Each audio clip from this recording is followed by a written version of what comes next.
પંચમહાલમાં વ્યાયામ શિક્ષકોની કાયમી ભરતી કરવાની માંગ ઉઠી છે। જિલ્લામાં મોટી સંખ્યામાં ખેલ સહાયકો જિલ્લા કલેક્ટર કચેરી સુધી આવેદન પત્ર આપવા માટે એકત્રિત થયા હતા। ક્રીડા ભારતીએ કાયમી વ્યાયામ શિક્ષકોની ભરતી કરવામાં આવે તેવી માંગ ઉઠી છે અને આવેદનપત્ર પણ આપવામાં આવ્યું હતું। વ્યાયામ શિક્ષકોની ભરતી પાછલા 15 વર્ષથી કરાઈ નહીં હોવાથી જિલ્લાના ખેલ સહાયકોના કાયમી ભરતી કરાય તેવી માંગ કરી રહ્યા છે। રાજ્ય સરકાર વ્યાયામ શિક્ષકોની ભરતી જાહેરાત વહેલી તકે કરે તેવી આશા ખેલ સહાયકો સહિત બેરોજગાર યુવાનો પણ રાખી રહ્યા છે।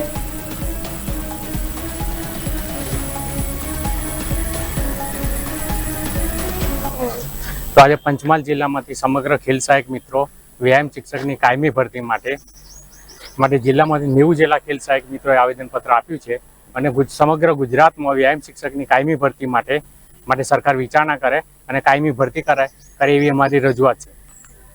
તો ગુજરાતમાં વ્યાયામ શિક્ષકનો ફાળો શાળાઓમાં 300 બાળકો ધરાવતી શાળાઓમાં સ્પોર્ટ, યોગ અને વગેરે પ્રવૃત્તિ અમે કરાવીએ છીએ અને ખેલ મહાકુંભ, ફિટ ઇન્ડિયા, ખેલો ઇન્ડિયા જેવી પ્રવૃત્તિઓમાં અમે બાળકોને ભાગ લેવડાવીએ છીએ।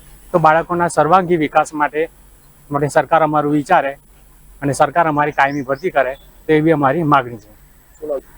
અમે કલેક્ટર સાહેબને આવેદનપત્ર આપેલ છે આજે અને એમાં રજૂઆત તે કરી છે કે વ્યાયામ શિક્ષકની કાયમી ભરતી થાય। હાલ અમો 11 માસના કરાર આધારિત ખેલ સહાયક તરીકે 300 થી વધુ બાળકો ધરાવતી પ્રાથમિક શાળાઓની અંદર કરાર આધારિત નોકરી કરી રહ્યા છીએ। તો અમે એવું ઈચ્છીએ છીએ કે ખેલ સહાયકની કાયમી ભરતી થાય, જેથી કરીને અમે બાળકોને